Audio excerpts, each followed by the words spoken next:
couple of new gardens back here. It's in an area that we've largely not dealt with, and it was for good reason. First reason being that the deer fence didn't go back this far, so it wasn't worth it for us to plant anything because the deer could get at it. So last year we moved the fence from this particular area all the way down past where Sonder is, way back down there. So it's a good reason now that we have it, we could actually plant some things. Second part is we didn't really deal with this area because we were doing so much more priority projects like renovations and other gardens. And the third thing that happened just recently is that we decided to build a chicken and duck coop, because there's ducks in there right now, although we're getting a separate duck coop for them. And the chicken coop gave us a reason to actually start using this area. So I couldn't help myself but start putting in some gardens around the chicken coop so it looks a little bit more inviting.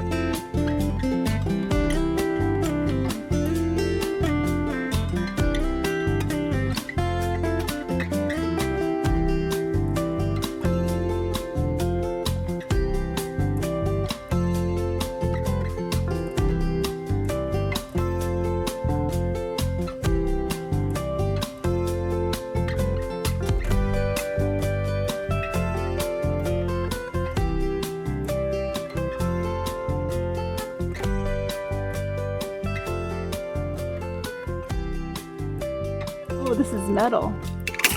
Okay, yeah, it's heavy. And I don't want you lifting that. I think I got it. Okay, I think so. You want it right there? Yeah. Drop it here, drop it here. Yep, drop it here. There it goes. Yep.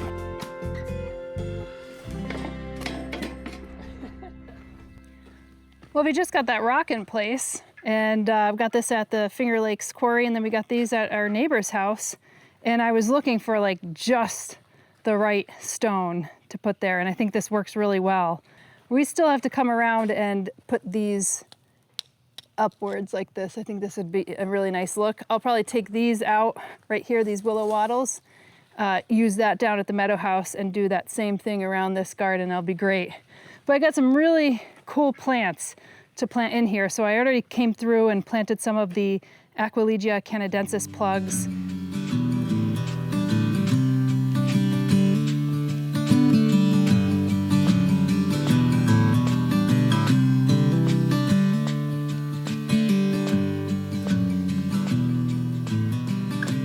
Hi Farrell, hi Flax. Come on out.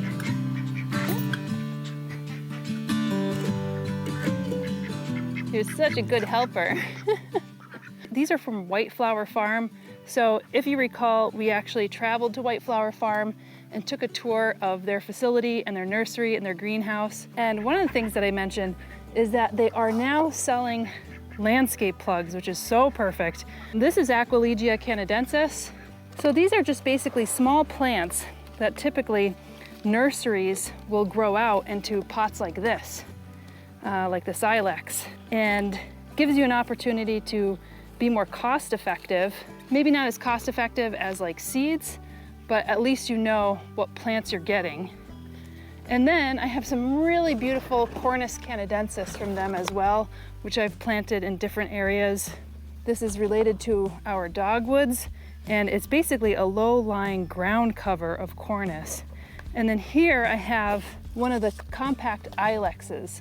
So that is going to be a plant that is more like 3 to 4 feet, gets beautiful red berries, and we have lots of beautiful ilex on our land, so I figured we could have some shrubs in here.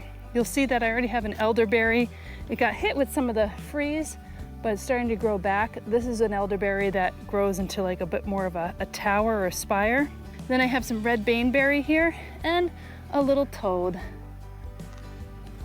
Let me show you what these plugs look like. So here you go.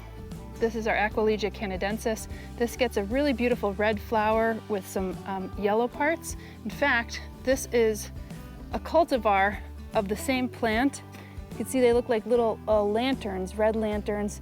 The idea is to just plant the Aquilegia canadensis as a ground cover. And these will also spread because they are incredible cedars.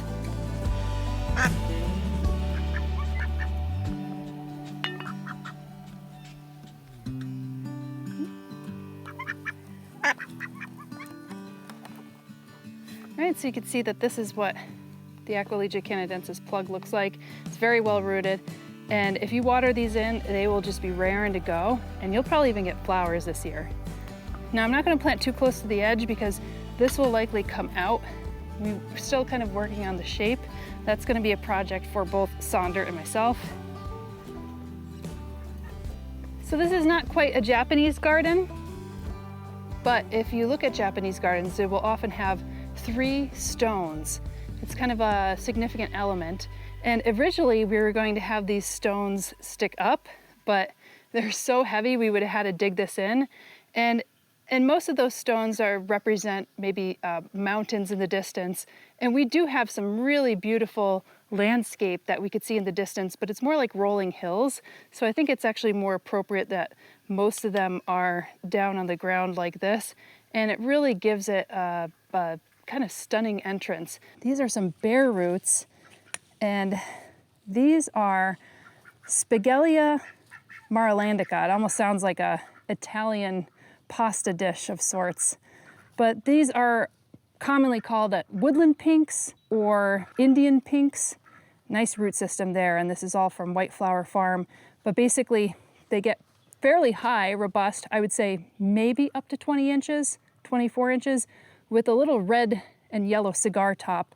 So these gardens back here, they're going to be primarily reds, yellows, and whites. So that's the theme that I'm going with. And I could tell already I spent a little bit of the earlier part of this morning weeding a little bit, and I definitely will be dealing with some rhizomatous buttercups back here and some other plants. Wow, these are super robust. So I think I'm gonna plant one right behind here. Don't mind the quacking ducks.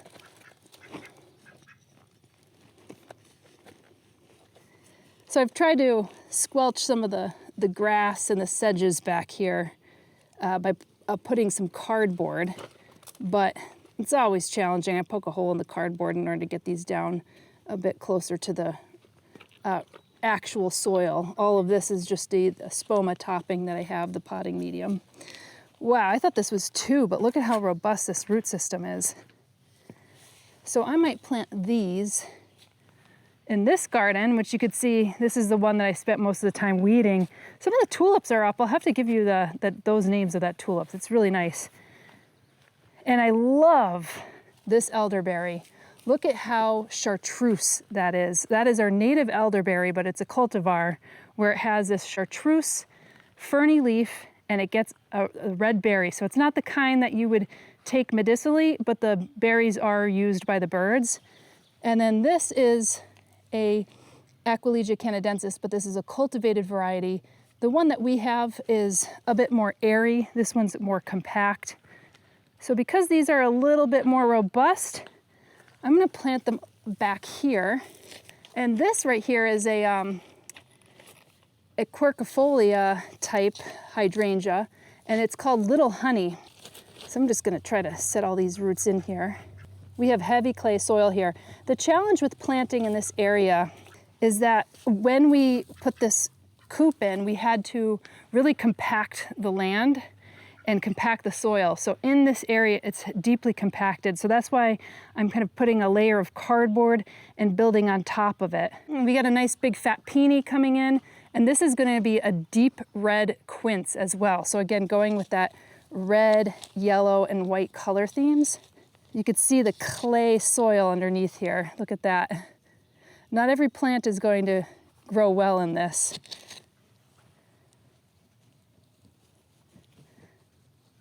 Even though these are bare root, I kept the roots moist.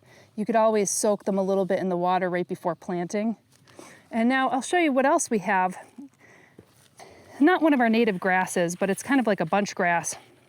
And you could see that it has this lighter tinge to it. So again, maybe not as chartreusey as that elderberry. But this is the moor grass. It's called Ceslaria autumnalis. It only gets to be about no more than 24 inches high, but it's usually 8 to 18 inches high. And it gets a really gorgeous color in the autumn as well. So I figured if I kind of put these throughout, I really like that look of the grasses and the flowers together. And I thought maybe I could start interspersing some more here. And again, if you want to go with a grass, oftentimes the ones that are bunchy and they don't spread rhizomatically. So when we think of like lawn grass, we usually want the ones that are rhizomatous and that spread really quickly because we want to have a full lawn. Whereas the ones that we want to use ornamentally are primarily bunch grasses. I think even planting one right behind here, this elderberry is going to get quite tall. Look at that little toad right there.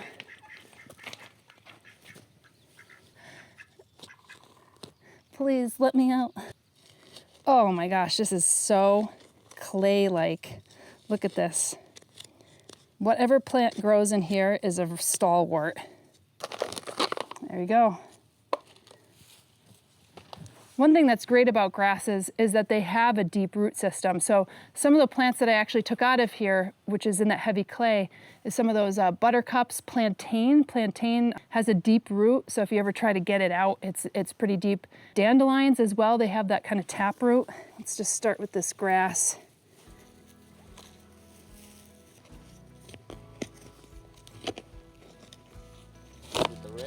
It does.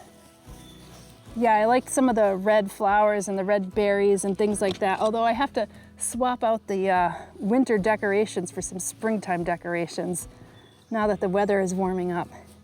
It's really amazing. I mean, Sandra and I were just saying like how much things have grown just within the last like 3 to 4 days. I mean, we had to come back here and string trim again. The other thing I got are these hellebores. This one is called Frost Kiss. This one right here I think is a different one, Winter Magic. These are great in dry shade, and you can see I'm in full sun right now.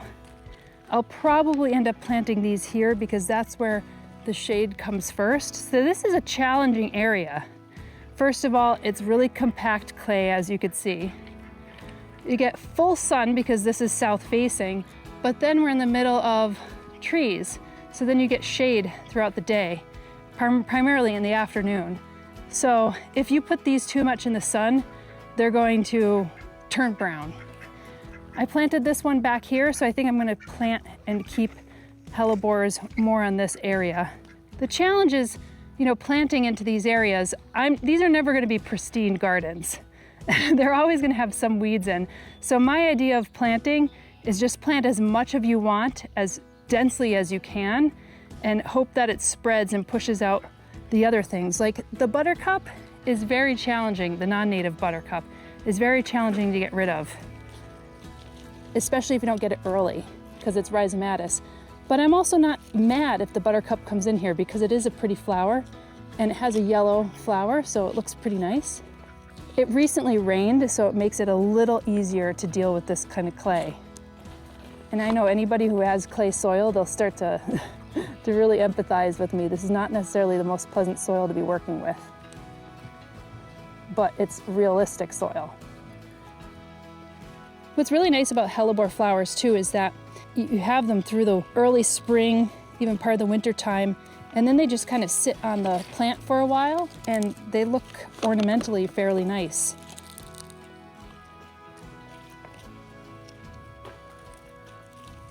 May have introduced this one in the last one. This is our native Gaultheria procumbens. There are quite a lot of cultivars. There's one called cherry berries, which gets a really big red berry on it. And these you could find in the woods naturally, but I think they've selected them to be a little bit chunkier in the garden. And I find them to be really nice, particularly in the shade garden. And again, look at that red. I mean, this is a little redder than our COOP. Our COOP has a bit more orange in it, but still I think that colorway is going to really look nice and really stand out. Then this one is one of the violas. This one gets red flowers. So I figured if we have some viola that could kind of spread throughout. This one looks a little gangly, but I think once it now has like the sun and the rain and we water this in, it's gonna look really nice. And of course, the last ones that I have here are some of my favorite native plants. This is Cornus canadensis, and this is in the dogwood family. And you think of dogwoods like Cornus florida or Cornus cusa, they're big trees, or you think of shrubs like our red twig or yellow twig dogwoods. And this one just happens to be a ground cover, and it spreads rhizomatically in a place where it's happy. So I've planted a couple of these already, and I'm going to continue to plant them. These get some nice white bracts that look like flowers. And then in the fall, it gets red berries. So again, kind of sticking with that red, white, and yellow theme. So these little things right here will spread rhizomatically, like something like this, and it'll just take root and kind of grow in a place that it's happy. And again, these are kind of understory plants. So I'll try planting them kind of back here. This one's already planted. You can see here's a little rhizome sticking out. And once it hits some soil, it'll start to spread. And I am planting some trees with more interesting bark. So we have some birches, we have some Japanese maples as well that have some interesting bark. So I'm just gonna continue to plant, and you're gonna see this whole garden area develop over the course of a year or two. I'm pretty excited for this because I could spend more time with my ducks and chickens out here, although I can't let the chickens out because they'll totally scratch this whole thing and I won't have a garden left. But I'll see you in the next one. Bye. If you're looking for high quality plants, plugs, and well-crafted gardening tools and planters, check out our partners over at White Flower Farm. And if you like videos like this, be sure to like, subscribe, or even become a member of the channel. In the meantime, we'll see you in the next episode.